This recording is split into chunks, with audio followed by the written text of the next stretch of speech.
Mirëmbrëma në podcastin Xhira me Syçin, përsëri nga unë Ilir Demalia. Ditën e diel, si tashmë e dim të gjithë, shqiptarët do të drejtohen kutive të votimit dhe është mirë që të shkojnë sa më shumë njerëz të votojnë për ato që ata mendojnë se është më mirë, por e mira është që pjesëmarrja të jetë sa më e madhe. Sonte ne do të kemi një nga ato që do të votohet, deputetin e Partisë Socialiste për 2 mandate, Arben Pëllumbin. Beni, mirëmbrëma, mirë se keni ardhur. Mirëmbrëma, faleminderit për ftesën. Kënaqësi e veçantë që jemi bashkë. Fakt, ne jemi që herët, dhe sidomos të kam ndjekur në tërë periudhën e intervistave, debateve të viteve 90, po edhe daljet e fundit me shumë kolegë në media të ndryshme. Herën e fundit kemi qenë edhe bashkë në studio, kështu është kënaqësi e veçantë që sot jemi këtu ballë për ballë për të folur, për të diskutuar, për të kujtuar, për të më bën njëri të vështirë, por nuk jam aq i vështirë, duket.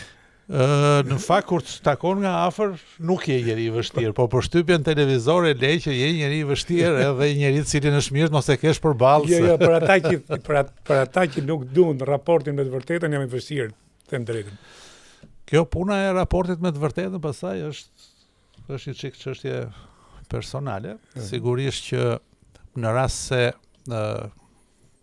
një analist apo një debatues si ju e ndjek për një kohë të gjatë, e kupton mirë që secili është raporti që ju mbani me një çështje dhe sigurisht bindesh që pastaj ju jeni këtu duke mbrojtur një të vërtetë të kësaj gjëje.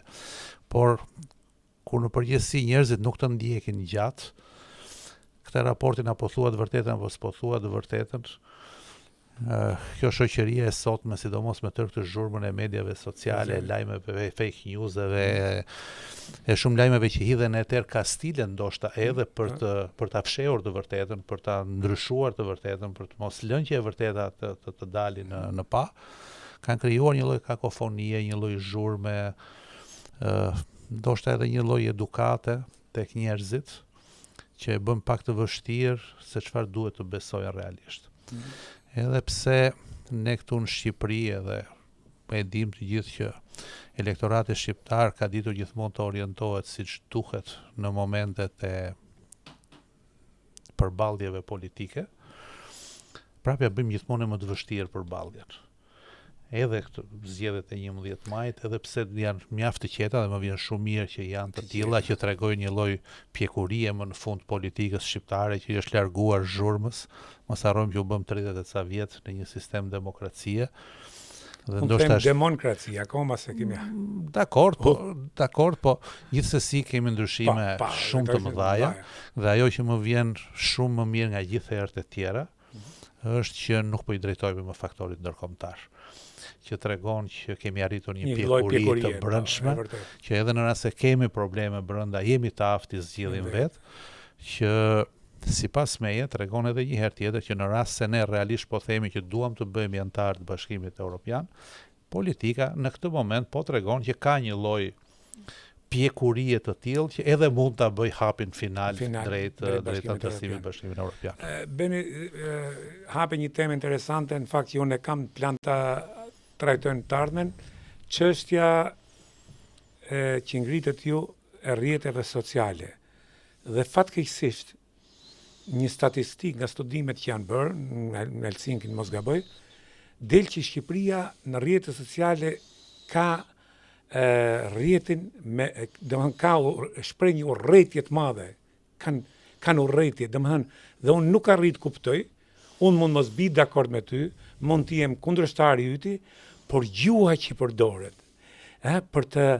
për ta shkatërruar tjetrin, duke i hyrë familje, duke thonë gjona banalitete që nuk kanë lidhje me temën, që ose unë nuk bi dakord me ju, jap argumentet e mia, bim apo s'bim dakord, ti ke drejtën tatë, unë timen, por am dakord, por mos rënë dakord, ne prapë ulemi pim kafe, domethënë këtu kemi një primitivitet shoqëror që është pa shkak. Se ti, unë nuk kam marrëdhënie, me ju kam marrëdhënie personale, po marrëdhënie personale për një temë, mund të jemi miq dhe kemi qëndrime të ndryshme. Sakt. Kjo mu më shqetëson. Shiko, kjo është. Nuk më shqetëson fakti fakti i gjuhës tyre tashmë, se nuk më shqetëson fare, po më shqetëson fakti i këtyre njerëzve, këtë helm që ja akumulojnë dhe këtë shpifje dhe këtë denigrim që i bën një njeriu fundi fundit. Shikon, në fakt politika historikisht gjatë gjithë këtyre viteve ka ndikuar në ashpërsimin e sjelljes në përgjithësi të shoqërisë shqiptare, me antagonizmin e vet deri në ekstreme. Por përtej kësaj unë besoj që neve akoma kemi nevojë si popull, si komp, që të latohemi, të zbutemi. Jemi akoma me maja në mendim, në mënyrën se si veprojmë, në mënyrën se si reagojmë. Jo, dhe pa një arsye, se as më ke vranë nonën, as më ke vranë babën, as më ke shkatru kot, nuk më njeh fare, nuk më njeh. Pikërisht, dhe këtë shikojmë në disa ekstreme të sjelljeve, për shembull, vriten 2 njerëz për një vend parkimi. Të mërshme. Ose bëhen disa veprime në rrugë me makinë, ku ti mendon që ai tjetri nuk e do jetën fare, nuk e llogarit jetën. Ose fjala e parë dhe me njëhershme, reagimi me njëhershëm është se unë të vras.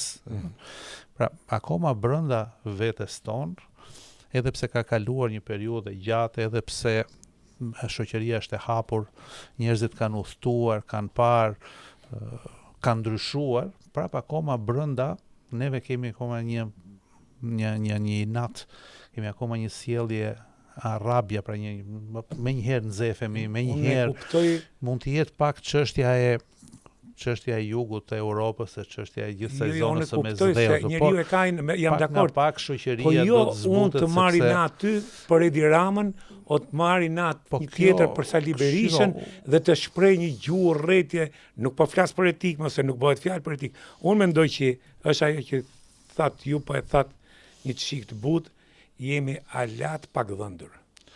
Si shoqëri, nuk kemi arrit në një stadin e një civilizimi, dhe europian si shoqëri, plak një pjesë, paktën se kjo gjuhë rretje pa shkak, sinqerisht jo se dëmton ty ose mu, se jemi aq një gjendje sa që të injorim, por na paraqet keq si shoqëri. Edhe edhe ju e veni re, po sidomos që kam mjetu 35 vite, kur vi që në aeroport, shoh një egërsi, mënyra e qëndrimit, se si. Relax. Pra, thash sepse shoqëria në përgjithësi, po dhe ajo çka është deri diku për të ardhur keq është se edhe brezat e rinj që po rriten. Po edukohen me këtë frymë. Po edukohen me një frymë agresiviteti. Sigurisht politika, thash, në këto 35 vjet ka bërë të vetën për ta mbjell këtë lloj agresiviteti. Sepse në rast se ne kthehemi jo shumë larg, po pak vite përpara, ne kujtojmë sjellje brenda parlamentit të tmerrsisht të dhunshme. Nuk po them për ngjarjet e 20 apo 30 viteve përpara, ku mund të kemi pasur edhe qëllime e përdorim armësh, grushtash, por ato vite i përkasin të shkuarës, po flasim për vitet e tanishme, ku realisht shoqëria ka filluar të ndjejë një transformim të madh, qoftë ekonomik, qoftë social, kur kemi një numër të tillë rekord të huaj turistësh që vinë dhe vizitojnë Shqipërinë, ndaj të cilëve ne duhet të shërbejmë, dhe ne nuk mund të shërbejmë në mënyrë agresive.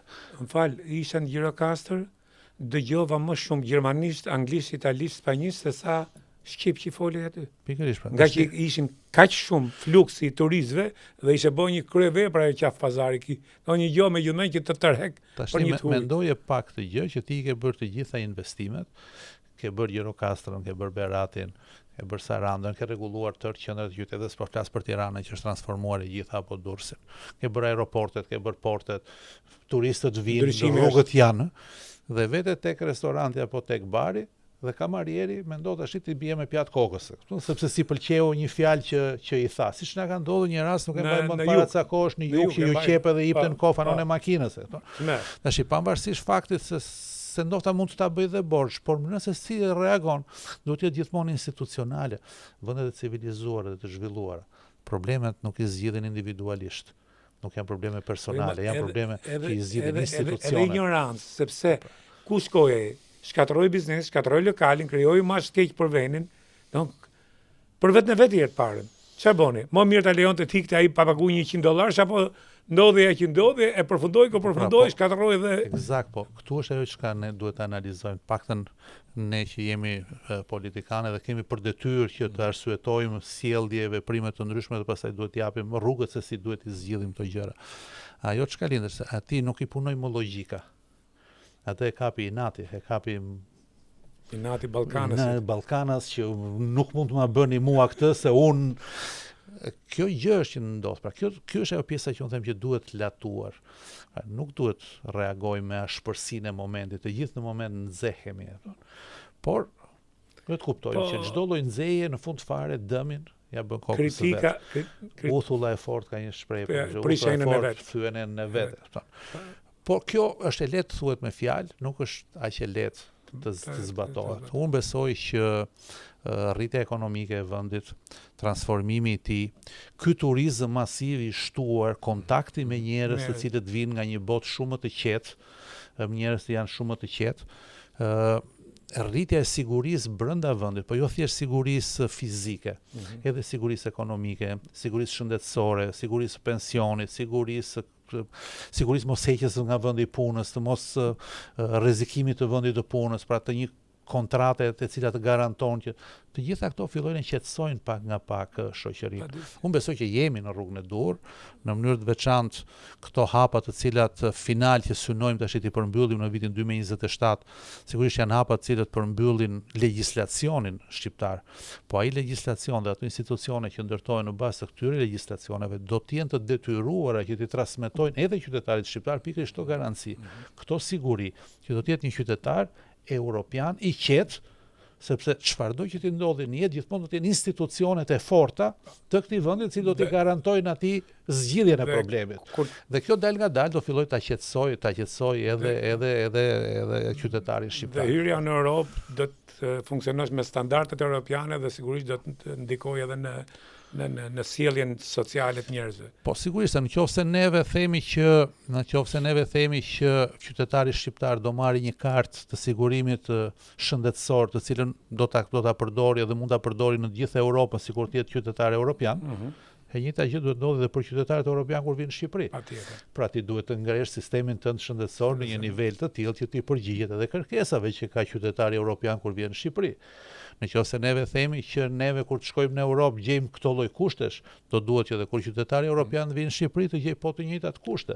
Pra nuk është thjesht çështje ndryshimi legjislacioni këtu. Ktu është përshtatja e vendit me një nivel të caktuar të shteteve europiane që dhe ne të gjejmë mbështetjen tek ata dhe ata na hapin dyert, por nga krau tjetër ata kur vinë këtu të mos gjejnë më një Shqipëri ku vriten për një faturë. Patjetër. Megjithatë kritika ka vend për kritika, ka vend për gjëra që mund të ishin bërë më mirë, por nga një shoqëri feudale, një komunizëm që unë e kam quajtur krahasuar me Europën lindore, një ferr. Dhe komunizmi i Europës lindore ishte parajs krahasuar me ne. 90-ta me hecet kanë qenë zhvillimi, domethënë progresi ka qenë galopant. Mendoj, sidomos dekadën e fundit, me gjithë metet, gabimet, thash gjëra që mund të ishin bërë më mirë, që do të diskutojmë gjatë emisionit, por jemi në një proces dhe nuk është e lehtë. Krahasohemi me botën, por Europa i ka filluar këtë procese 1000 vjet Anglia përpara. Dje në mëngjes po pija një kafe, kafen e mëngjesit, që tash gjatë fushatës i shtojmë këto kafet e mëngjesit me grupe të caktuara njerëzish, isha dje në mëngjes me një grup ish ushtarakësh në pension dhe u hap tema e pikërisht fillim viteve 90, kur sapo ndryshoi sistemi, edhe rrëzimi apo rrënimi i gjithë atyre investimeve dhe gjithë asaj pasurie kombëtare që kishin ndërtuar brezat me radhë deri në moment. Kanalizimet, ushtria. Jo, e kam fjalën në radhë të parë për shembull për disa industri që un pata fatin, edhe pse me mja vështirësi pata fatin të njoh vetë kur ishte për shembull industria e bakrit në Shqipëri. Un kam punuar për disa vite në Laç, në institutin e metaleve me ngjyra në Laç dhe kam njohur dhe kam qenë prezent edhe në grupin e, nëse ju kujtohet që erdhi kancelari Bavarisë. Helmut. Jo, nëse e kujtojmë. E të nërshme. Dhe bëm një marrëveshje. Gjermania do të na jepte në disa para nëpërmjet KFV-s, një kredi të butë, po ne në atë kohë nuk pranonim do të kredira të buta se s'na i lejonte kushtetuta dhe ne i quajtëm reparacione lufte. Njerëzit si hakmarrje, jo, unë dua një proces. Ne i quajtëm reparacione lufte në fakt, ajo ishte kredi e KFV-s. Dhe ata donin na jepnin një sektor që të kishin mundësi që edhe të përfitonin vetë nga kjo gjë dhe të mund t'ju ktheheshe mbrapsht ajo lloj kredie. Dhe mbas ishte diskutuar gjëre gjatë, ishte rënë dakord që ky investim të bëhej në industrinë e bakrit. Dhe erdhi një grup bankierësh dhe disa inxhinierë, të cilët e vizituan dhe nga ana e bankierëve mbaj mend si tash i shoqëronte Ardian Fullani, kurse nga ana e inxhinierëve i shoqëroja unë.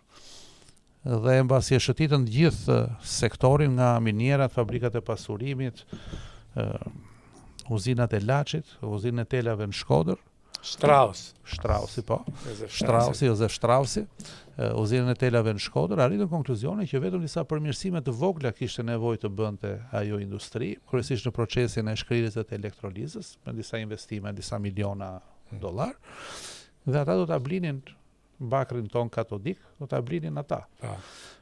Pra ne kishim atë industri, nuk kishte nevojë ata t'i bënim në gjë të madhe se u bë. Çfarë ndodhi? E gjitha u shkatrua. E gjitha u shkatrua.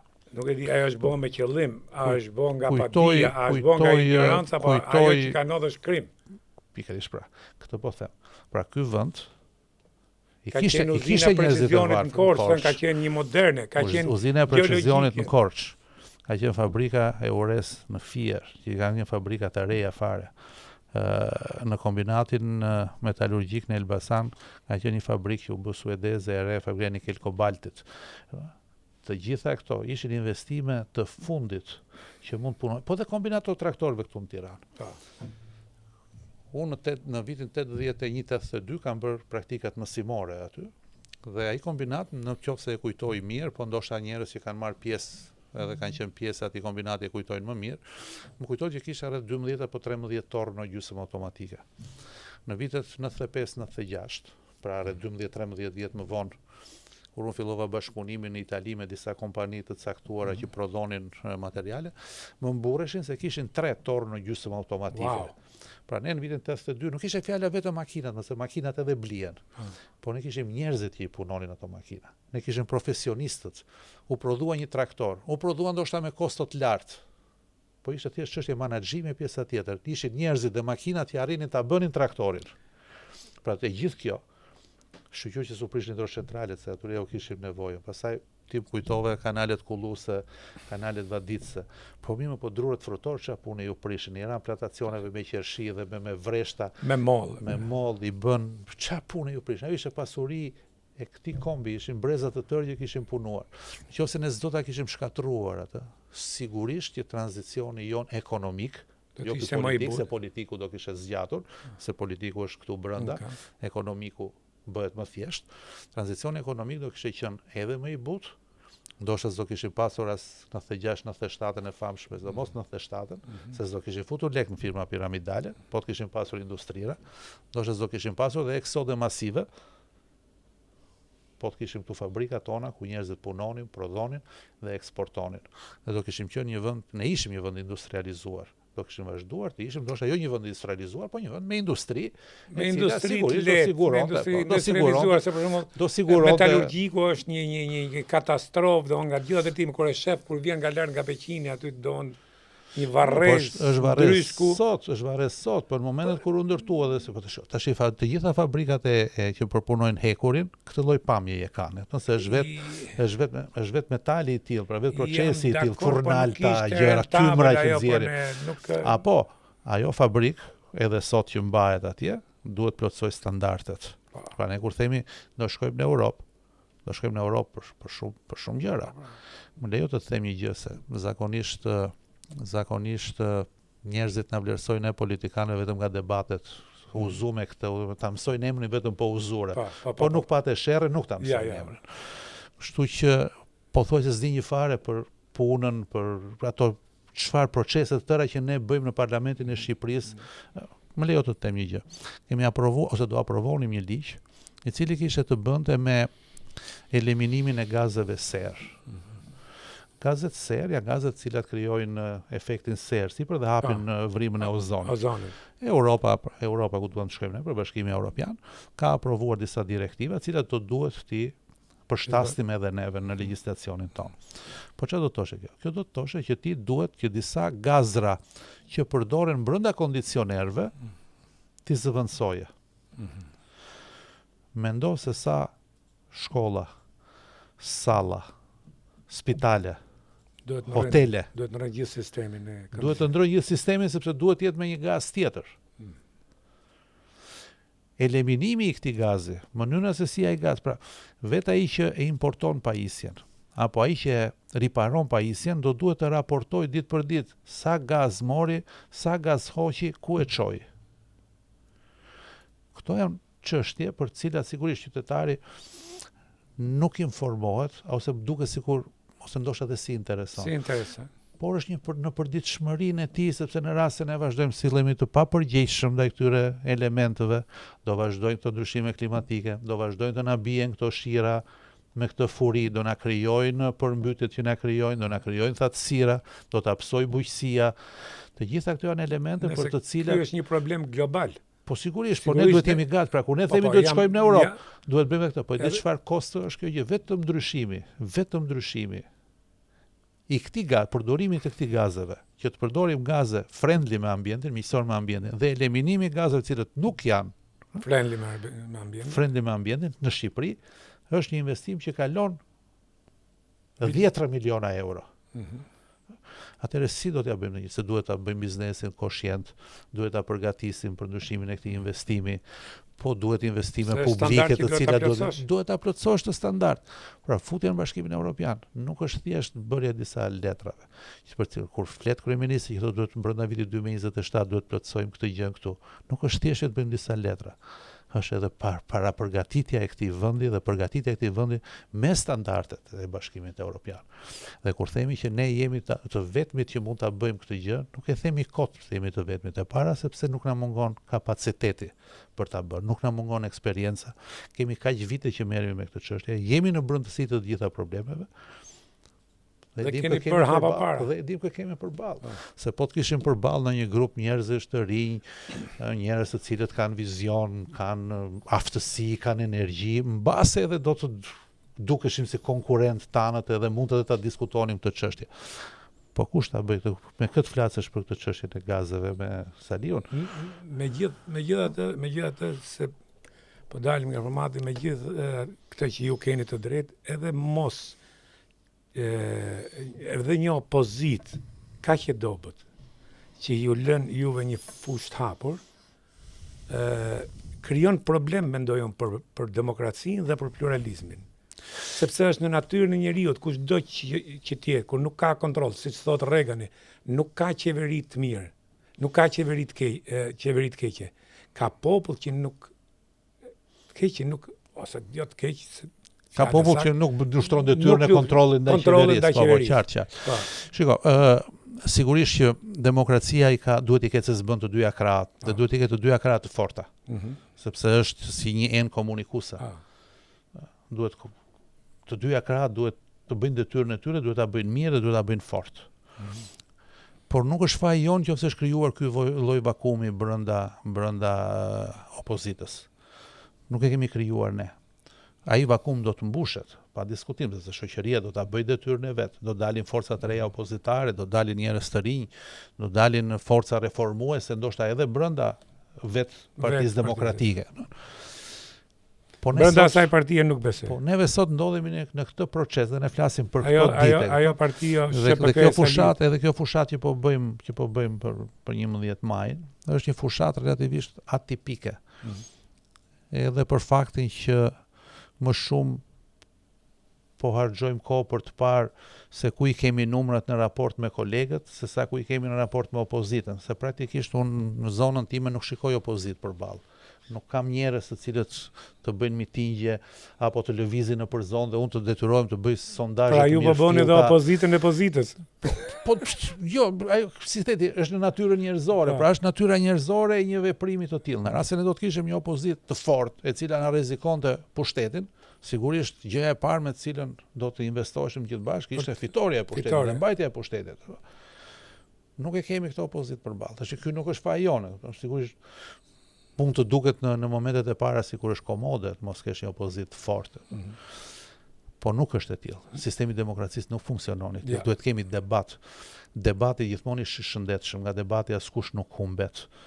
Nëse neve flasim me njëri tjetrin, diskutojmë me njëri parlament tjetrin. Nuk keni pas debat me opozitën. Kjo është e vërtetë që nuk kemi pasur debate, dhe thash kemi pasur dhe gjuhë konfliktuale dhe ndoshta ndonjëherë edhe për atë arsyen që thash që bëhesh i njohur, po fillove të shashe, po fillove të fyeshe, po fillove të ofendosh, ndoshta edhe për këtë arsye njerëz që kanë dashur të bëjnë karrierë kanë tejkaluar edhe cakun e etikës parlamentare, po jo vetëm me fjalor, edhe me vepra. Kjo karrierë nuk është karrierë në vlerash, është karrierë për t'i rënë sy kryetari që ti je besnik i kryetarit edhe kryetari dhe ky është një problem tjetër i kryetarokracisë në politikën shqiptare i sistemit. Që edhe kjo do të shifen të ardhmen, po sepse nuk mendoj që me emërime unë jam për garë, për unë me ty, për paraqitje vlerash, për kontributesh, për këtu edhe kjo të ri, vjetër, gra, burra, po gjithë kanë të drejtën, por është garë. Dhe hyrja domethënë me grupime, pse je femër, pse je kështu, pse je ashtu, pse je LGBT, secili ka drejtën e vet, jetën e vet, bëj si det, po këtu po hyn në një fushë si në sport, do të ballafaqohemi, kush është? Domethënë kjo me listat mbyllura, listat hapura, a mendoni që ul kualitetin e parlamentit dhe një farë mase parlamenti ka ardhur duke rënë në kuotat e një paraqitje të njerëzve që janë specialistë, qoftë edhe të njerëzve që kanë një lloj ndërgjegje për punën dhe për këmbin e vet, se për ata janë aty. Jo, kjo është një temë shumë e gjerë, nuk është vetëm një temë shqiptare. Se niveli intelektual i politikës në përgjithësi ka rënë në gjithë botën, nuk ka rënë vetëm në Shqipëri, ka rënë gjithandej. Dhe ndoshta kjo është arsye që ne duhet mendojmë, ose ata që merren me këtë punë kanë filluar të mendojnë që a janë më partitë politike zgjedhja ose zgjidhja midis popullit dhe pushtetit, se partitë politike për këtë punë lindën, meqense populli nuk e delegon dot në mënyrë të drejtë për drejtë pushtetin e vet tek disa individ, lindën partitë të cilët i propozojnë popullit emra të caktuar. Unë besoj që pak nga pak partive politike po ju vjen fundi. Duhet dalin ca forma të reja organizimi, pa sigurisht nuk flasim për një gjë të shpejtë. Flitet për dekada. Flitet për dekada në këtë rast. Që kjo gjë është e para. E dyta, në të gjithë botën dhe kësaj si ka shpëtuar as Shqipëria, unë besoj që politika ka filluar të bëhet shumë populiste. Dhe duke pasur dhe këto lloj rrjetesh sociale në dispozicion, fyerje, sharje, fake news. Unë besoj që një njeri i cili mendon të merret me politikë duhet i bëj pyetjen vetes për çfarë duhet ta bëj këtë gjë. Me vend, sepse kjo është diskutuar dhe në Amerikë dhe si ka mundësi diskutonin për analistë ndryshëm Amerika me 370 milion, vendi më i zhvilluar në botë. Fuqia më e madhe ushtarake, me universitetet më të mira të botë, paktën një 10 i ka nga 20 më të mira të botë. Si ka mundësi që të arrijë dhe të përfaqësohet nga 2-80 vjeçar njërin në gjendje shëndetësore, që për mua unë kam respekt për karrierën e Biden, ka qenë një politikan brillant, kryetari i komisionit jashtëm për vite në Senatin Amerikan, dhe një tjetër që është njëri që nuk ka lidhje me politikën, një biznesmen i llastuar me një trashëgimi familjare, si mund të përfundojë Amerika këtu? Dhe lind kjo që thatë jo, vinte pyetja që të rinjt nuk kanë më interes për politikën. sepse zbër jeta biznesi shumë e shpejt dhe nuk e shohin. Dhe pyetsin të ri bëshin pull që të hynë politik duhet gënjej. Flas për në Amerikë. Shiko, nuk e shikoj thjesht në këtë aspekt. Unë e shikoj edhe në një aspekt tjetër këtë temë. Dhe aspekti tjetër është ky kur thash pse duhet merret një njeri me politikë? Sepse që në momentin që ti fillon të merresh me politikë, etiketohesh. Pra njerëzit të etiketojnë. O hyn për interes, o hyn për të vjedhur, o hyn për të marrë punët e veta, o për të bërë këtë, o për të bërë atë. Sepse thash, është krijuar shumë populizëm, është shtuar shumë masa gri e njerëzve të cilët nuk marrin pjesë në politikë. Pra rritja ekonomike, rritja e mirëqenies, rritja e pavarësisë e bind njeriu që nuk ja ka nevojën më kujt. Pa, e vërtet. Po në fakt nuk është kështu. Ja ka nevojë. E vërtet kuptimin që ndodh. Nuk është kështu. Sepse ja po sjellësh në Amerikë, unë kam 35 vjet as se duhen zyrat e shtetit, as dikujn zyrat e shtetit sepse i zgjidh problemet me lehtësi në kuptimin që edhe nuk e ballafaqim më. Kush e ka krijuar atë lehtësi? Kush e mban në këmbë atë lehtësi? Kush e mban atë sistem në këmbë, qoftë në aspektin e sigurisë brendshme, qoftë në aspektin e sigurisë jashtme, qoftë në aspektet tregtare, qoftë në aspektet e tregjeve, e bën politika. Pra ti qytetari s'do je i varur nga politika. Sepse ky sistem kështu funksionon. Ti populli, ti qytetari, e ke deleguar pushtetin tënd tek disa njerëz. Vajtet ti apo zvajtet të votosh, ai pushtet do delegohet. Kështu që ti mos e shiko veten si të pavarur, se nuk je i pavarur. Edhe tash gjatë fushatës takojmë njerëz që thotë unë jam biznes privat, unë nuk dua t'ia di fare. Jo, mos do të një ke gabim, sepse ne marrim vendime edhe për ty. Marrim vendime për mënyrën si do të ecë biznesi, për mënyrën si do taksohesh, për mënyrën si do shërbehesh, a do të bëhet kjo, a do të bëhet ajo. Kështu që mos thua që jam i pavarur, se nuk je i pavarur, je i varur. Jemi shoqëri, nuk jemi Robinson Crusoe niso, vetëm Robinson Crusoe ishte i pavarur. E gjitha kjo gjëja, pra një lloj mbledhje pa kënaqësie shoqërore ndaj politikës, etiketimi dhe fake newset të bëjnë mos jesh komod të merresh me politikë. Jam dakord, por ka një bazë reale. Sigurisht percepcioni është shumë më i madh, por ka një bazë reale. Me që sollë më mendje. Ju si parti po shkoni për mandatin e 4. Gjatë kësaj periudhe në partinë tuaj dhe në qeveri ka pasur arrestime për korrupsion. Çfarë qëndrimi mban në lidhje me korrupsionin që ka pas në qeverinë, në 3 qeverit gjatë këtyre 12 vjetëve, dhe si ka qenë në krahasim me korrupsionin e qeverive, se unë jam për atë që korrupsioni nuk lindi në 2013. Korrupsioni ishte, por u shpërfaq në 2013 për arsye se partia në pushtet, Partia Socialiste, lejuat reformën drejtësi ku e dinit që do të goditesh korrupsioni. Pra, ishte krijimi zbatimi i reformës drejtësi dhe krijimi i SPAK-ut që shpërfaqi korrupsionin. Jo se s'ka pas korrupsion përpara. Në të kundërt, korrupsioni i para 13-s e dim shumë mirë ka qenë korrupsion gjakësor. Kemi Gërdecin me gjak, kemi 11 janarin me gjak, kemi tjetër me gjak, por përmend 97-ën që jo vran 3.000-4.000 viktima. Dhe për të shku kësaj pyetje me një pyetje tjetër, a mendoni se SPAK-u ose segmente individ SPAK-ut po veprojnë një anshëm politikisht? Tema e korrupsionit është një temë e cila sigurisht në çdo lloj momenti, në çdo lloj faze të zhvillimit demokratik të cilës çdo shoqëri ka, në mënyrë të veçantë të shoqërisë shqiptare, e cila sikurse e tham ka prapambetjet e veta, është një temë gjithmonë aktuale. Është një temë gjithmonë aktuale. Sepse vetë ky sistem, për sa kohë dikush në një tavolinë firmos për të lëvizur disa para, të cilat nuk janë të vetat, po janë të shoqërisë, elementi që të lindi korrupsioni gjithmonë ekziston. Është forcimi i institucioneve, forcimi i ligjit, forcimi i kulturës edhe individuale, rritja e shembullit pozitiv. Cili është shembulli pozitiv në një shoqëri? Është ai i cili punon me ndershmëri, apo është ai I cili në një periudhë shumë të shkurtër ndron makinën, ble shtëpi, bëhet me vilë, Sot është bërë ai që ndron makinën. Kur s'është në Blen biznes. vilën. Kur s'është në biznes. Pa. Atëherë, në përgjithësi, në shoqërinë tonë, shembulli pozitiv është ky, I fundit. Pa. Edhe ne kemi shembuj, po unë personalisht kam shembuj, kur më kërkohet që të ndihmoj dikë për të futur në punë në disa vende ku mendohet se mund të ketë edhe në një të ardhur jashtë. Doganat. Jashtë saj, nuk besoj se janë Jo, doganat, po them, doganat dikur kanë pas qenë, po tash janë doganat janë tjetër gjë. Pra ekziston edhe brenda njerëzve tanë mendimi apo dëshira e një pasurimi të shpejtë.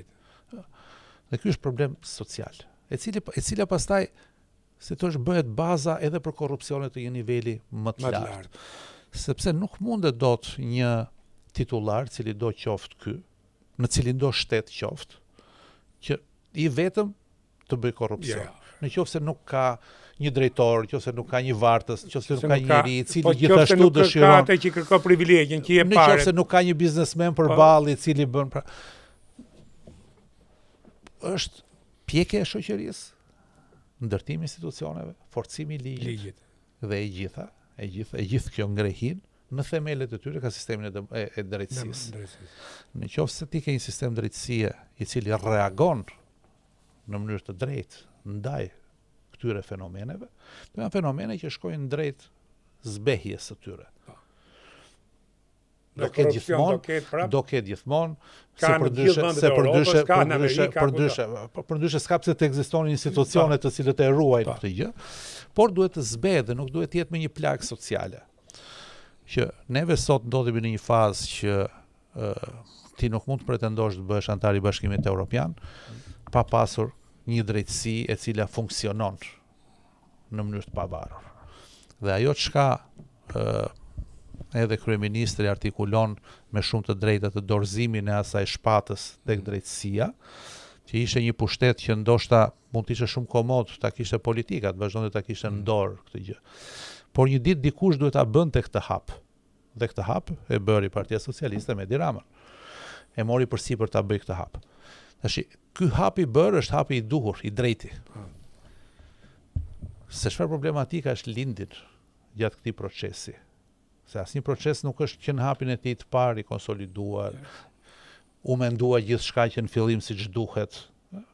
Është një proces I cili duhet të bëjë ajustimet e veta në varësi të problematikave që dalin. Edhe ky është proces. Por askush nuk thot dot që hapi që ne hodhëm edhe me kostot tona për të reformuar sistemin e drejtësisë, për t'i dhënë shpatën, për ta bërë të pavarur, për të bërë atë sistem vetingu që neve bëm që mund të ketë pasur dhe ai problematikat e veta, se asnjë proces nuk është pa probleme, cili do qoftë. Nuk thot dot që ajo që bëm nuk ishte e duhur dhe nuk ishte e drejta. Dhe pa Parti Socialiste kjo nuk do ishte bërë asnjëherë. Dhe pa vullnetin e një personi që është kryetari I Partisë Socialiste dhe kryeministri I vendit. Po si e shpjegoni faktin që ky SPAK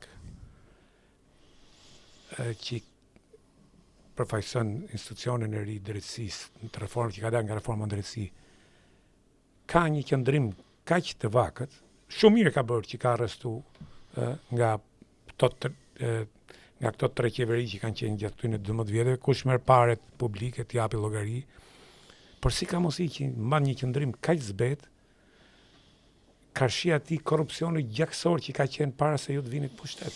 Si ka mosi që njerëz që kanë hudhur nerë gërdecin nuk paraqiten ke GKK-ja dhe rrinë të pi kafe në Rogner, siç ishte sot Medio. Që është pjesë e një zinxhiri të një korrupsioni vrastar. Ajo tashmë është e qartë gërdeci. Si ka mosi dhe këto gjyqje shtyhen në kalendat greke, kur nuk do të ketë më as I vlerë, se rrezik nuk do të jenë në jetë as Sali Berisha, as neve rrezik, kështu si kanë nisë këto këtë punë. Pra, ka një mungesë për dispozicioni dhe nga se vjen kjo? Vjen nga kërcënimi, vjen nga presioni, vjen nga paraja, nga vjen kjo? Unë nuk di të ta them me saktësi se nga mund të vi një sjellje e tillë dhe nëse një sjellje e tillë është në shkelje të ligjit apo jo. Duke mos qenë jurist nuk e interpretoj dot sakt këtë gjë. Por ajo që di me saktësi është që pak të fillim pak të transformim, pak të ndryshim. Rruga jonë drejt Bashkimit Evropian, jo që s'do bëhesh e fjalë për 2027, por nuk do bëhesh e fjalë as për 2047. Ne këtë hap e kemi hedhur të drejtë dhe të sigurt. Sistemi i ri i drejtësisë nuk është vetëm SPAK-u apo QKK-ja. Është gjithë sistemi i drejtësisë i cili ka nevojë edhe ai për vazhdimin e mbështetjes. SPAK-u dhe QKK-ja kanë hedhur një hap të rëndësishëm që është deri diku vrasja e frikës. Pra kanë vrarë frikën për të vepruar edhe ndaj figurave të larta të politikës që ndoshta deri dje nuk mendoheshin. Për sa i përket politikave penale, unë jam shprehur edhe herë tjera që unë jam për rishikim të politikave penale, sepse ne nuk mund të jemi një vend ku kemi më shumë të paraburgosur se sa të dënuar. Që këtu, ndoshta edhe Ministria e Drejtësisë duhet bëj detyrën e vet, po edhe kjo lufta populiste mediatike që të të konsiderohet puna, që të konsiderohet puna, të llogariten si statistika pozitive, ti duhet të arrestosh njerëz që fusin në burg. Ajo është merr, kemi ajo që i bëri.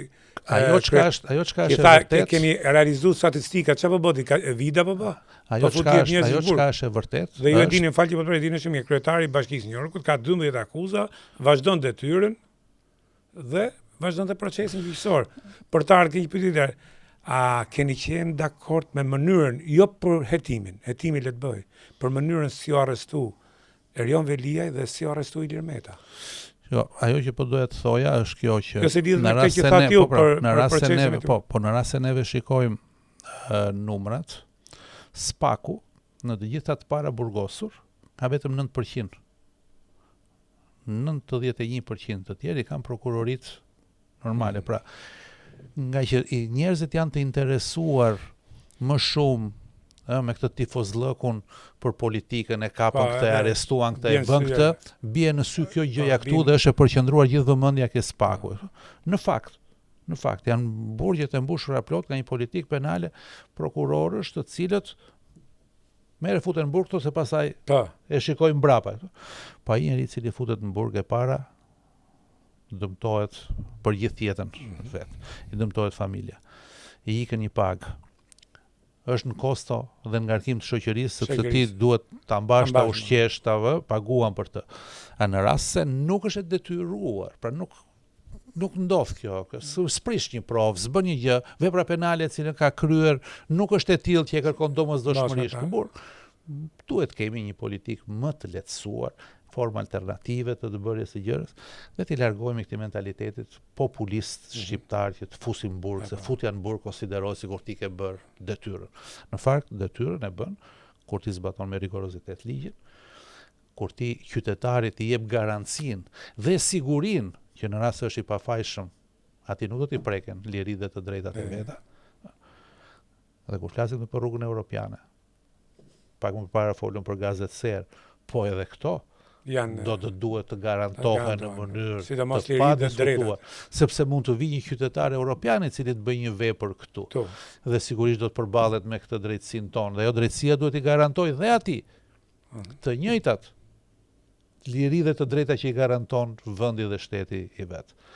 Pra, procesi i integrimit në evropian nuk është thjesht një fjalë goje që ne po mbrim aty edhe është transformimi rrënjësor i mënyrës së të menduarit, të vepruarit, të institucioneve të këtij vendi në raport me qytetarin shqiptar, që duhet sillen institucionet si institucione europiane, edhe në raport me qytetarin shqiptar, dhe qytetari shqiptar duhet sillet si qytetar europian në raport me institucionet e veta. Se nuk është vetëm me një krake, pra vetëm institucionet duhet të respektojnë qytetarin, po dhe qytetari duhet të respektojë institucionet. Një proces edhe duhet instaluar një kulturë e re. Në lidhje me kodin zgjedhor dhe me mënyrën e listave të mbyllura dhe listave të hapura. Ju jeni në listat e hapura. A mendoni se do të sjellë një kualitet dhe njerëz më me personalitet dhe me prestigj kjo mënyrë, pasi listat e mbyllura për mua janë njerëz, mund të jenë njerëz shumë të mirë, mund të jenë profesionistë shumë mirë, por ti do shkosh me një raport ngar. Çfarë raportesh kanë këto njerëz? Ose mund të jenë njerëz shumë mirë dhe nuk janë për politikë, se politika ka një çik specifik, duhet të kesh një karrizëm, duhet të kesh ca rezultate, duhet të kesh ca njohje, duhet të kesh mendon se kjo mund të çojë edhe më tej bjerrjen e nivelit të parlamentit të ardhshëm. Edhe kjo është një temë e cila vlen të diskutohet nëse kontribon apo jo, krahas gjithë të tjerave, folëm pak më përpara për rënjen e nivelit të politikës dhe të njerëzve që merren me politikën në përgjithësi në të gjithë botën. Ne duhet parë në mënyrë specifike edhe kjo mënyra e zgjedhjes që neve kemi, pra të këtij lloj kodi që kemi. A ndihmon që të sjellin në parlament, në politikë, individ të cilët kanë një lloj aftësie për ta bërë këtë punë, apo ndikon negativisht në këtë çështje. Për sa i përket kodit, unë nuk kam menduar ndonjëherë që ka një kod më të mirë se sa një kod tjetër. Çdo kod ka të mirat e veta, ka dhe mangësitë e veta. Mënyra se si ti e zbaton atë kod, krijon apo jo probleme. Dhe ky kod që neve kemi sot është një kod i cili në zbatueshmërinë e vet duhet garantonte elitën politike të partisë në listën e mbyllur. Dhe të jepte mundësi të rinjve, atyre që konkurrojnë për herë të parë, që të spikasten. Dhe njerëzit të shikonin se cili është personi të cilin do të duan ta zgjedhin, se ata që janë futur në listë mbyllur i njohin, i kanë votuar përpara, e kanë kaluar testin ata njerëz. Por ne ishim në mandatin ton të katërt. Ndodheshim përpara një opozite, sikur e tham, në një vakum të madh. Ne kemi bërë një debat të gjatë, disa mujor, me kryeministrin dhe me kryetarin e partisë, edhe në forumet e partisë, se si do ta zbatojmë këtë kod në kushtet në cilat ndodhemi ne si Parti Socialiste. Dhe ram dakord që edhe pse nuk është forma më e mirë e zbatimit të tij, për ne si Parti Socialiste ishte forma më e mirë për ta zbatuar, për të garantuar fitoren e Partisë Socialiste dhe maksimalizimin e votës së Partisë Socialiste. Ky ishte qëllimi që ne zbatuam në këtë formë, dhe ne që u vendosëm në listë hapur ishim koshient që gara që po bënim nuk ishte një garë se teme barabart, por ishte një sfidë për t'i kthyer elektoratit të majt, simpatizantëve të Partisë Socialiste dhe në mënyrë të veçantë anëtarëve të Partisë Socialiste, një nder që na është bërë duke na zgjedhur si përfaqësues të tyre për vite të tëra në Parlamentin e Shqipërisë. Dhe unë besoj që për te problematikave që sigurisht janë njerëzore, janë humane, edhe thashë themeve që mund të burohen nga gjithë kjo luftë për vota personale, unë besoj që ne do t'ja arrijmë qëllimin që të maksimalizojmë votën për Partinë Socialiste dhe për fitoren e saj në mandatin e ardhshëm. Nëse më pyet personalisht, unë personalisht do të doja që ne t'i qëndronim kodit magjoritar. Edhe unë për magjoritarin. Sepse në kodin magjoritar ti e di se cili është personi do të përfaqësoj drejt për drejt ty për zonën tënde.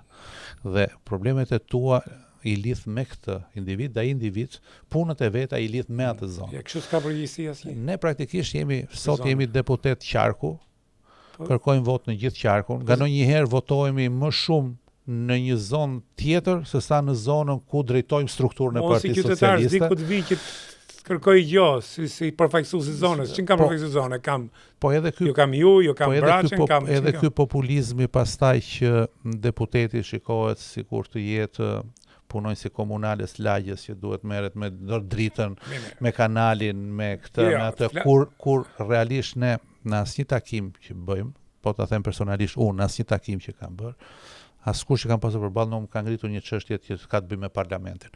Ndoshta pak vite përpara kemi diskutuar çështje që kishin bënin me statusin e ushtarakëve, kishin bënin me statuse të ndryshme të njerëzve që kanë punuar në sektor të vështirë, kishin bënin me tema të tjera.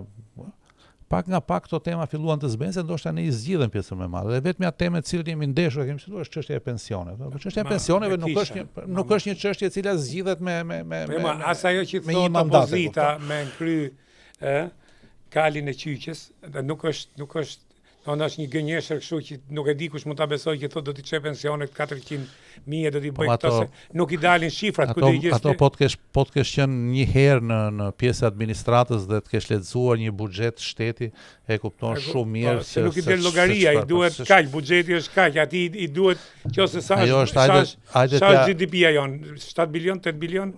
GDP është 25 miliard, buxheti i shtetit është tek 7 miliard. 7 milion. Tash ku do i gjej ky 7 miliard kur nuk ka, se me llogaritje me ato rritet që bën ai i duan 21 miliard. Jo, po të them një shifër. Ne kemi rreth 660.000 pensionista sot në Shqipëri dhe punojnë rreth 1.030.000, 1.040.000 qytetar që kontribojnë në skemën e sigurimit shoqëror.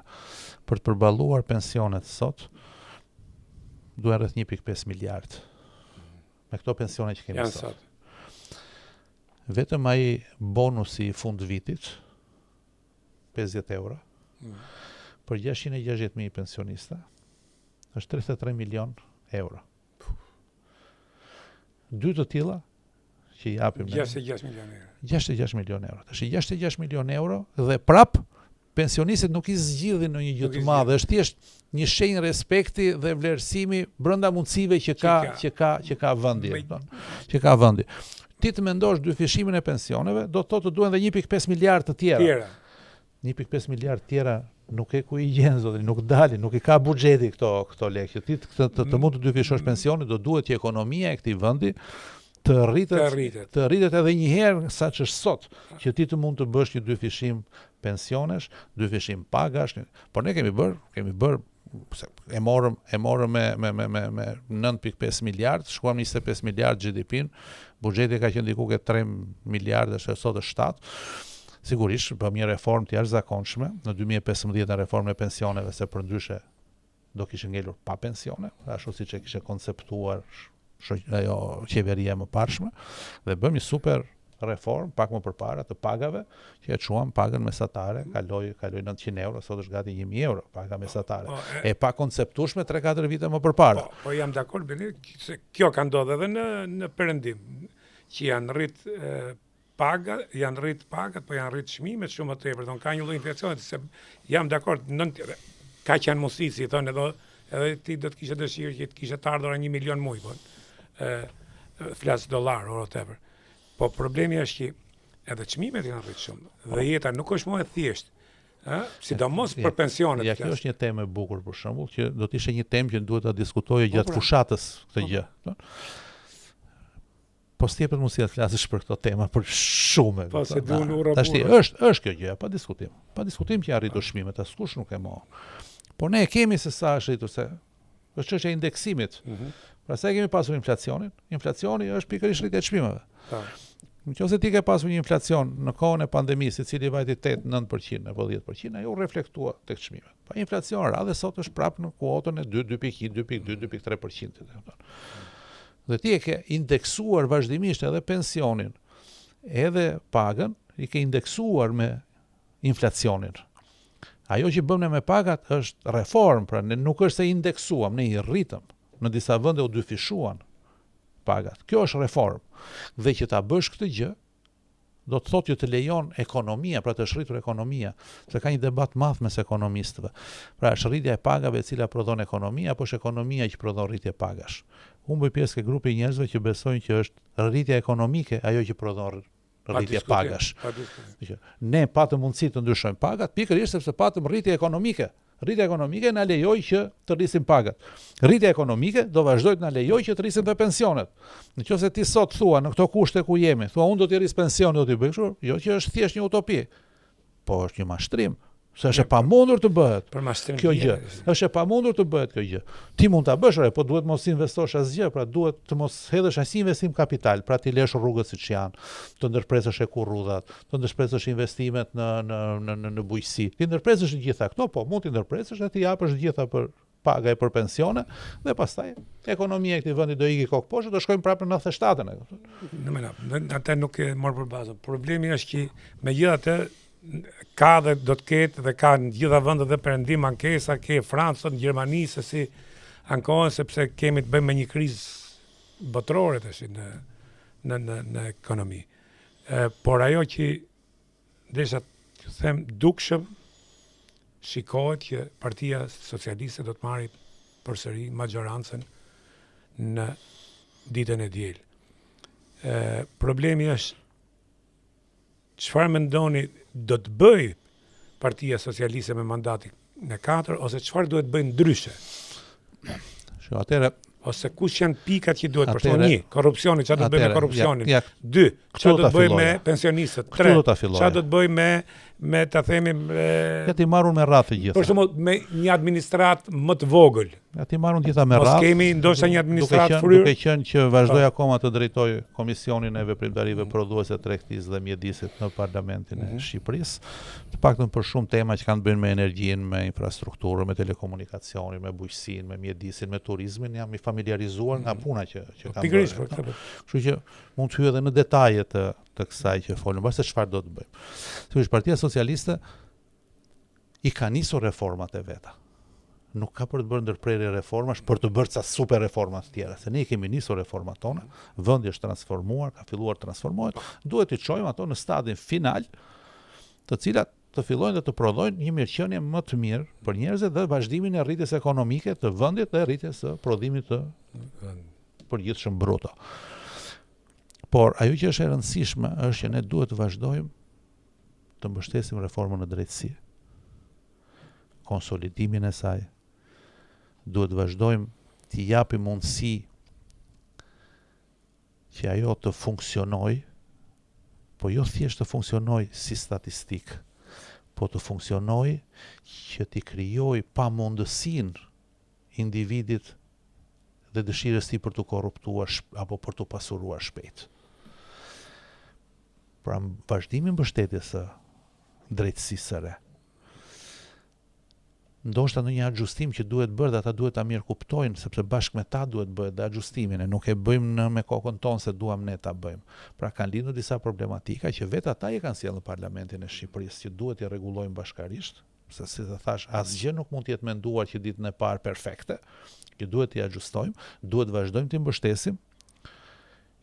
Ata duhet të reagojnë në mënyrën e duhur, sigurisht duke garantuar lidhjet të drejtat e njerëzit janë shumë të rëndësishme, sepse duhet vazhdoj besimi i qytetarëve tek sistemet e reja të drejtësisë, nuk duhet të fillojnë të na bjerë përqindja e njerëzve që besojnë tek ky sistem drejtësie, pra duhet vazhdoj të jetë e lartë kjo mbështetje, dhe jo thjesht si një tifozllëk nëse futën një politikan në burg apo s'futën një politikan në burg, por si një sistem i cili realisht, duke garantuar lidhjet të drejtat e njerëzit, dekurajon proceset korruptive brenda administratës së këtij vendi. Dhe ne duhet vazhdojmë ta bëjmë këtë gjë. Përshtatet gjithë legjislacionit tonë me atë të Bashkimit Evropian, e cila është një detyrë imediate dhe është një detyrë me një ngarkesë shumë të madhe brenda 2027-s, sepse ai tren nuk ka për të ndaluar gjatë në stacionin tonë dhe ne nuk duhet ta humbim këtë moment të rëndësishëm. Duhet të vazhdojë përmbyllja sot që i gjithë rrjeti, qoftë ai infrastrukturor, qoftë ai ekurudor, është futur si pjesë e TEN-T quhet rrjeti evropian i lëvizjes së mallrave, edhe rrjeti shqiptar është përfshirë, pra dy korridoret tona, qoftë korridori 8, qoftë korridori 10 janë përfshirë në TEN-T në europiane dhe gjenden financime, pavarësisht se pjesa më e madhe janë kredi dhe nuk janë grante, dhe po të bëjmë antar, pjesa më e madhe do bëhen grante, edhe pjesa më e vogël do bëhen kredi. Por si që gjenden financime dhe ne duhet vazhdojmë ta përbyllim rrjetin ton infrastrukturor rrugor, të vazhdojmë të ecim me ritme të shpejta në rrjetin hekurudor, me cilin tashmë kemi gjëra konkrete. Akoma s'kemi stacion treni në kryeqytet, Po, kjo është e vërtet. I vetmi kryeqytet. Po, kjo është e vërtet. Po ne nuk kemi as tren akoma. Ne nuk kemi as tren akoma, kështu që të kemi trenin, pastaj e bëjmë edhe stacionin. Po Ekurrudha Tiranë-Durrës është drejt përfundimit. Duhet përfundoj Ekurrudha Tiranë-Rinas, sepse kemi një problematik në aeroportin ndërkombëtar të Rinasit, ndërsa na vinë miliona turist, lëvizja nga aeroporti drejt qendrave të tjera të banuara, qendrave turistike mund të bëhet o me autobus o me makinë, se s'bëhet dot me gjë tjetër. Edhe krijon trafik. Krijon trafik, krijon vështirësi qarkullimi. Ne duhet patjetër ta lidhim aeroportin me kryeqytetin, dhe ky është një projekt tashmë i aprovuar, i financuar, i bërë, thjesht duhet shtoj ritmet e punës, po nga krau tjetër Kemi aprovuar një financim shumë të madh të Ekurrudhës nga Vora në anë të Hotit, e cila rreth 120 milion euro në mos gaboj, me 12 stacionet e veta, cila do të lidhi Ekurrudhën shqiptare me atë të malit të Zi, dhe kjo i shërben qytetarëve, por në mënyrë të veçantë i shërben lëvizjes së mallrave. Pra nga porti i Durrësit mundet që ose duhet patjetër që të fillojë lëvizjen e mallrave në një të ardhme me Ekurrudhë ta çojë drejt vendeve Europës qendrore, më thet tash.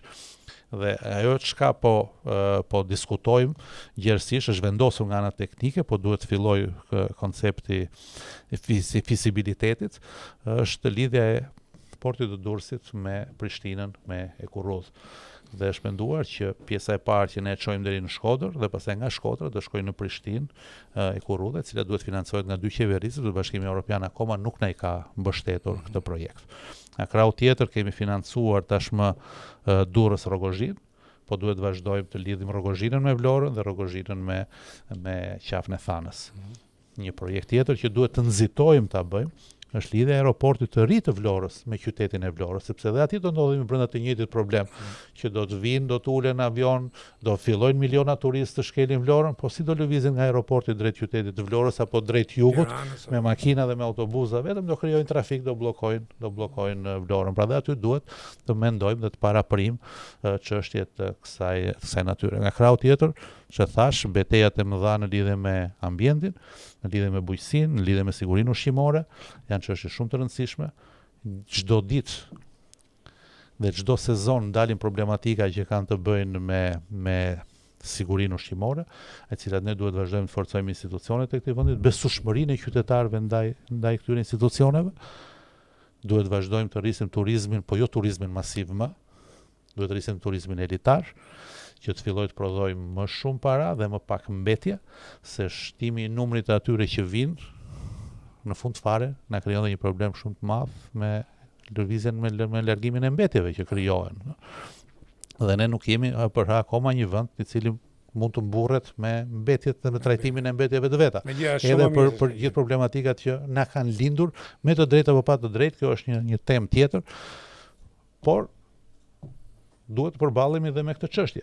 Sigurisht kemi bërë një hap shumë të madh në lidhje me pastrimin e lumenjve, me pastrimin e ujrave. Kemi aprovuar disa ligje shumë të rëndësishme, ligji për shembull për eliminimin e qeseve plastike dhe mos përdorimin e qeseve plastike të holla në Shqipëri, ka sjell një situatë krejtësisht tjetër në territorin e Shqipërisë, por kemi aprovuar dhe një ligj tjetër i cili ka të bëjë me ndotjen e ujrave, pra qofshin ato lumore, qofshin ato liqenore, qofshin ato bregdetare, sepse po ta vesh re, Shqipëria duke qenë në rrethin e disa shteteve me turizëm shumë të zhvilluar, që është Italia, Kroacia dhe Greqia, ne jemi pjesë e kësaj nyjeje turistike. Këto janë të tre shtete të cilat kanë një super turizëm elitar të zhvilluar. Dhe ujrat e tyre janë shumë të pastra se sa ujrat tona në përgjithësi flas, sigurisht edhe ne kemi ujra shumë të pastra. Por po të marrësh mesataren e ujrave, ne kemi një numër ose një përqindje më të lartë të ujrave të cilat i kemi të pastra, jo shumë të pastra.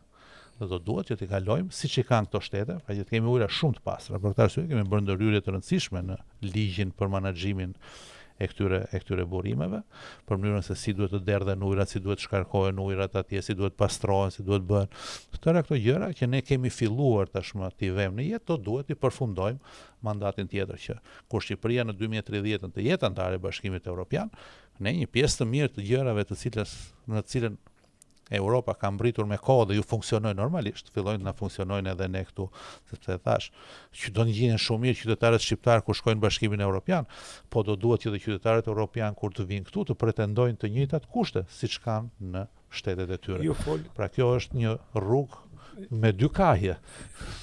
Do duhet të përfitosh prej tyre, po do duhet dhe të ndryshosh për t'ju dhënë përfitime atyre brenda vendit tënd. Ju folet për trafikun, jam plotësisht dakord.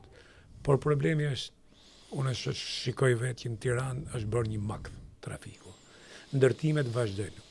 Nuk jam kundër ndërtimeve, por çfarë mund bëhet për t'i dhënë frymëmarrje qytetit, sepse rrugët janë po ato që kanë qenë, kur Shqipëria kishte 3 makina, vetëm makinat e byrës politike dhe makinat disa ndërmarrjeve.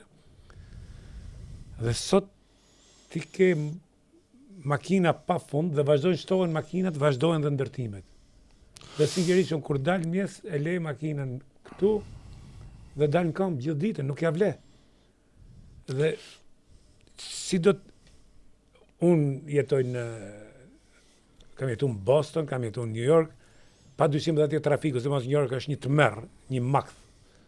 Por si do qoftë ka një lloj këtu është sepse janë bërë ndërtime për shembull kur ti vjedh këtu mrapa ke garda. Futesh këtu, del këtu midis pallateve, gati makina ty ke hyrja pallatit për dal pastaj ke unaza vogël e re.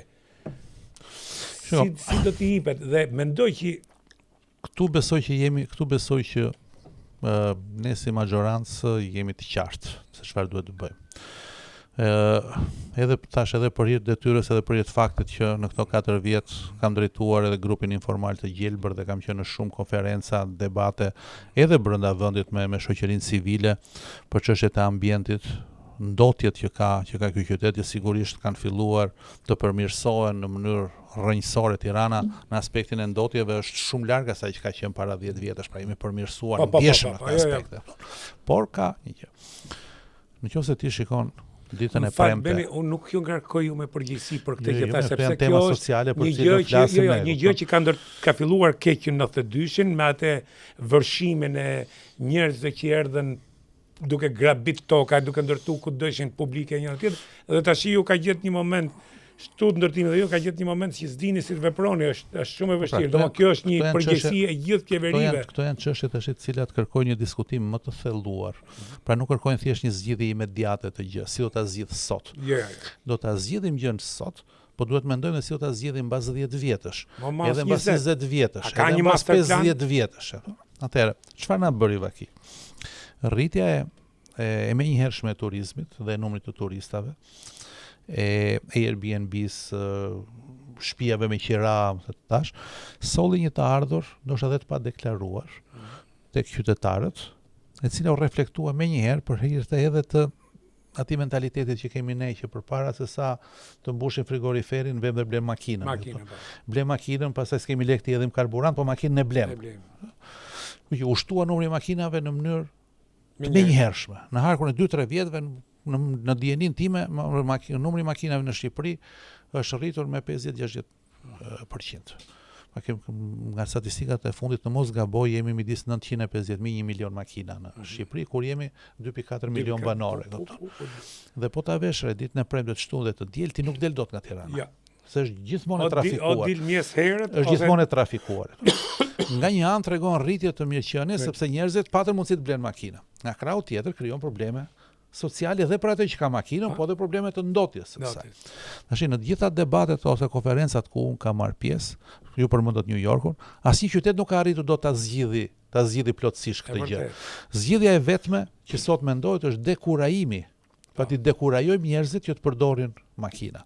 Para ca kohësh, mos gaboj, në Athinë bëheshe kjo targat shift, targat teke, një ditë përdorje teke, një ditë përdorje shiftin për të dekurajuar përdorimin e makinave.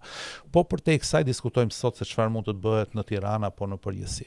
Ju e nisët dhe thatë që u fillua gabim. Po, dhe unë besoj që disa gjëra janë bërë gabim.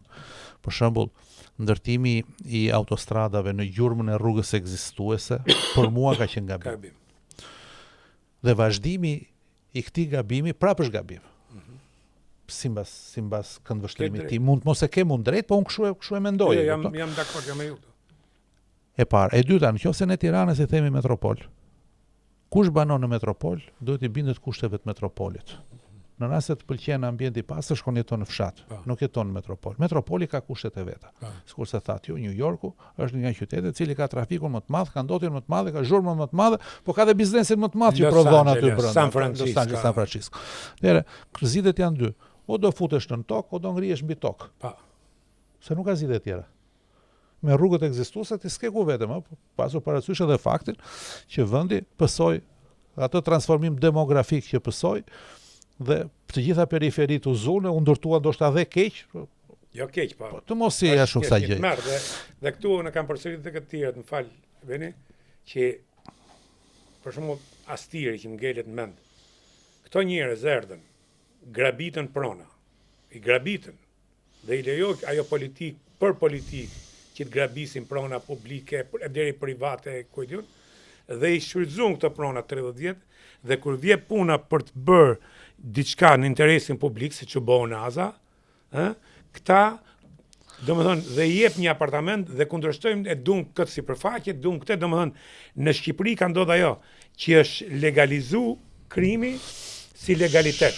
Kjo është një tmerr, nuk di nga domethënë dhe kjo është një gjë që ne do ta paguajmë për kohë të gjatë. Pikërisht pra. Domethënë në rast se flasim për një gabim, për një gabim. Ke diferencën krau këtej i Astirit, ku është ndërtuar NASA, dhe krau këtej është Kandahar.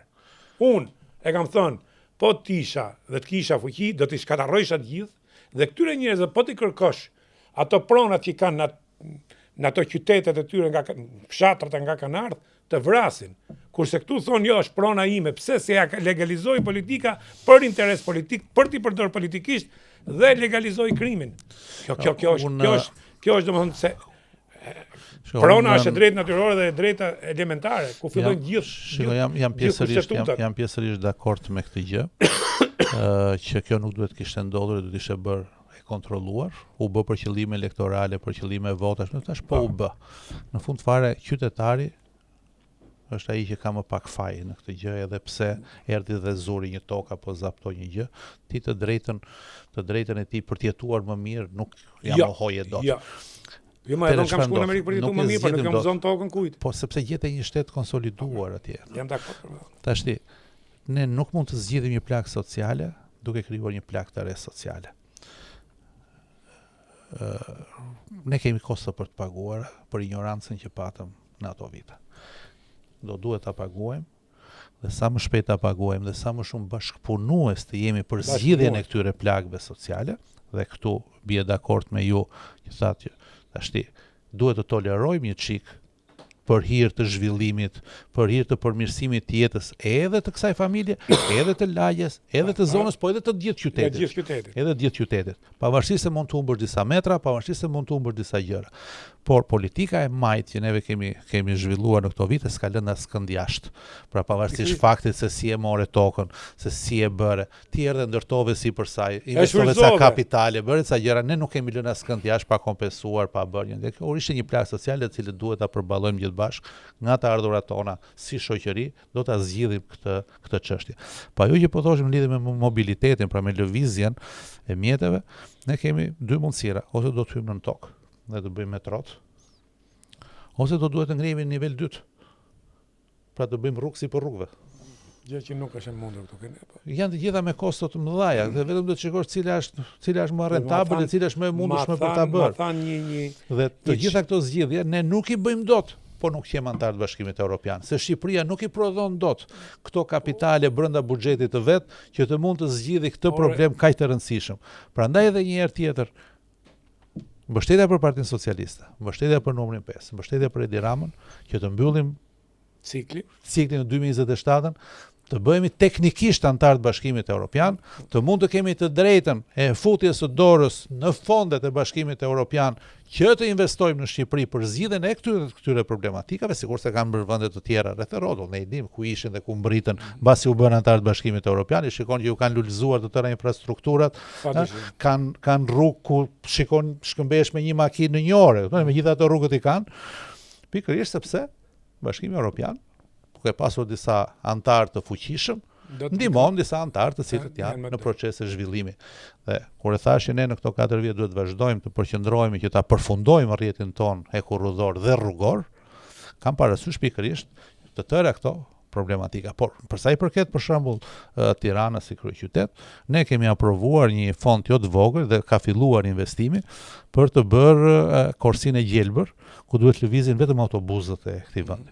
Tash në rast se ti e bën këtë korsinë e gjelbër, qytetarët duhet të jenë koshient që nuk mund as ta përdorin me mjetet e tyre atë korsi, as të parkojnë brenda asaj korsie, sepse ti zgjidh për një sekond hallin tënd për të ndaluar atje, por ke prishur hallin dhe ke krijuar hall për një grup shumë më të madh qytetarësh të tjerë. Duhet veproj ligjin, nëse nuk e Po kuptojnë. vepron ligji, po këtu pastaj dalim ke pjesa tjetër e debatit që bëhet. Ai kemi gjobat e një niveli të ulët apo si kemi të një niveli të ulët? A kanë mundësi qytetarët shqiptar ta paguajnë gjobën e këtij niveli apo konsiderohet zhvatje që ju bëjnë? Kështu që në këtë aspekt gjobat kam dhënë favorit se gjobat nga jera më shtrëngëta në Amerikë, lindin debate të tjera, e kupton, të cilat kanë të bëjnë. Ishte biseda shumë e këndshme, tash nëse ke një mesazh të fundit për t'i drejtuar qytetarëve për të dielën, ja ku e ke. Sigurisht ajo që është gjëja më e rëndësishme që na doli edhe gjatë bisedës që bëm të bashkarisht është pjesëmarrja në zgjedhje. Pra ju lutem të dashur qytetarë, ushtrojeni të drejtën tuaj kushtetuese për të dhënë preferencën tuaj për forcën politike që duhet vazhdoj të drejtoj këtë vend. Dhe brenda kësaj preference, unë besoj që forca më e pjekur, më e organizuar, që ka qenë në çdo moment të historisë, në krahun e duhur të historisë, që ka zhvilluar këtë vend ashtu siç duhet, është Partia Socialiste, është numri 5. Dhe krahas Partisë Socialiste, sigurisht në të gjithë Shqipërinë, por në mënyrë të veçantë në Tiranë, kemi edhe një listë të hapur ku kandidojmë 37 kolegë dhe kolege. Do t'ju lutesha të kishit preferencë emrin tim Arben Pllumbi. Vini, shumë faleminderit. Ishte kënaqësi, sigurisht do të vish prapë, nuk është hera fundit. Faleminderit edhe juve, me kënaqësi.